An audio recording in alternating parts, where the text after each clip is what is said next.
California National Guard's troops and Marines deployed to Los Angeles to help restore order after days of protest against the Trump administration have told friends and family members they are deeply unhappy about the assignment and, honestly, worry their only meaningful role will be as pawns in a political battle they do not want to join. 3 different advocacy organizations representing military families said they had heard from dozens of affected service members who expressed discomfort about being drawn into a domestic policing operation outside their normal field of operations.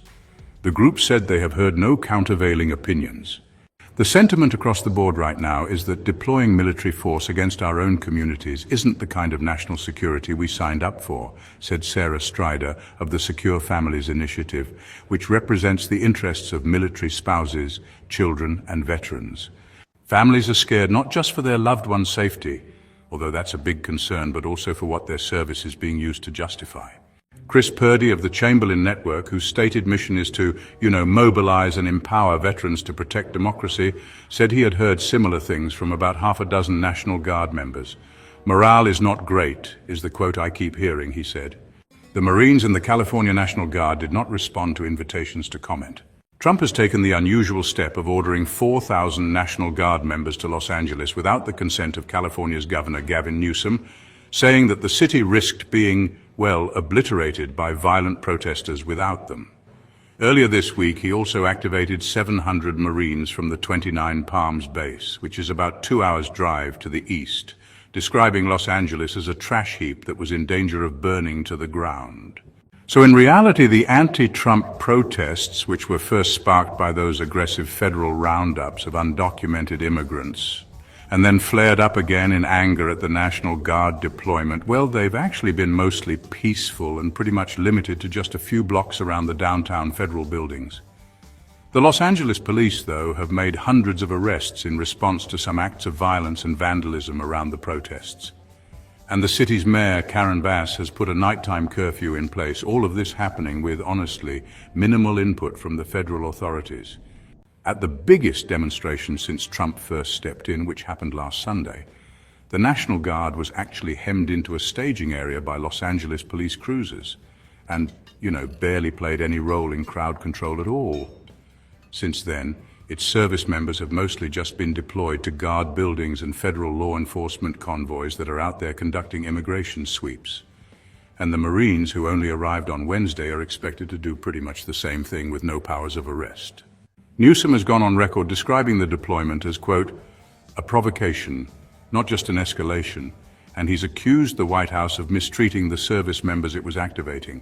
There was even this widely circulated photograph, later confirmed as real by the Pentagon, showing National Guard members sleeping on a concrete loading dock floor without any bedding. And the San Francisco Chronicle reported that the troops arrived with no lodging, not enough portable toilets, and no funds for food or water. So, a pair of YouGov polls published on Tuesday show public disapproval of both the National Guard and Marines deployments, as well as disapproval of Trump's immigrant deportation policies. And a Washington Post poll published on Wednesday came up with similar findings, but with slightly narrower margins. Active service members are prohibited by law from speaking publicly about their work. But Strider from the Secure Families Initiative said she had heard dozens of complaints indirectly through their families. She had also seen a written comment passed along to her organization from a National Guard member who described the assignment as, quote, shitty, particularly compared with early secondments to help with wildfire relief or during the COVID pandemic, vaccination outreach. Both of those experiences were uncomplicatedly positive, a contribution back to the community. Strider described the message as saying, this is quite the opposite. According to Janessa Goldbeck, a Marine Corps veteran who runs the Vet Voice Foundation, the feeling was, pretty similar among some of the troops being sent from 29 Palms. Among all that I spoke with, the feeling was that the Marines are being used as political pawns, and it strains the perception that Marines are apolitical, Goldbeck said. Some were concerned that the Marines were being set up for failure. The overall perception was that the situation was nowhere at the level where Marines were necessary. The advocates said it was, well, important to draw a distinction between the personal political preferences of service members, many, if not most, of whom voted for Trump last November, and the higher principle that military personnel should not get involved in politics or politically motivated missions that blur lines of responsibility with civilian agencies. You know, as Strider put it, we tend to be uniquely apolitical as an institution and with each other. He went on to say the military is a tool that should be used as a last resort, not a first response. It does not feel that the tool is being calibrated accurately to the situation. The discontent, well, it may not be limited to California.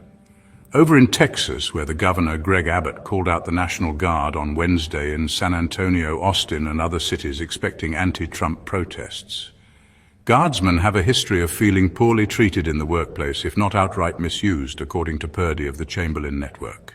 After Abbott requisitioned the Guard in 2021 to help police the Mexican border, a controversial policy codenamed Operation Lone Star, there were bitter complaints among Guard members about the length and nature of an assignment that honestly largely duplicated the work of the Federal Border Patrol.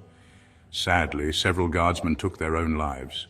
The LA operations are also sparking safety concerns because of complications inherent in pairing military and domestic police officers, advocates say, since they are trained very differently and use different vocabulary to handle emergency situations.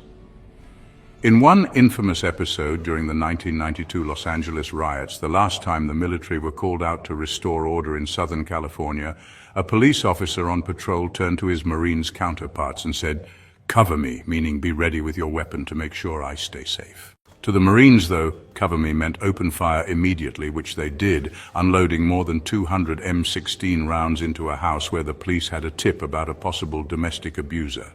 By sheer luck, nobody was hurt.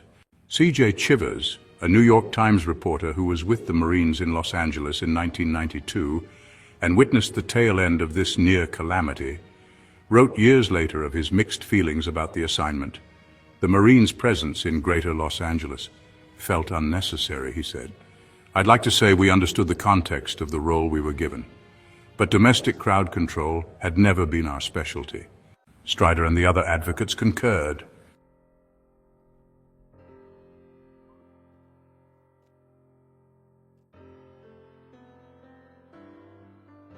Los Angeles leaders imposed a downtown curfew Tuesday on the fifth day of protests against President Donald Trump's immigration crackdown as his use of the National Guard escalated, and the governor accused him of drawing a military dragnet across the nation's second-largest city. Democratic Governor Gavin Newsom asked a court to put an emergency stop to the military helping federal immigration agents, with some guardsmen now standing in protection around agents as they carried out arrests. He said it would only heighten tensions and promote civil unrest. The judge chose not to rule immediately, giving the administration several days to continue those activities before a hearing. The change moves troops closer to engaging in law enforcement actions like deportations, as Trump has promised, as part of his administration's immigration crackdown. The Guard has the authority to temporarily detain people who attack officers, but any arrests ultimately would be made by law enforcement.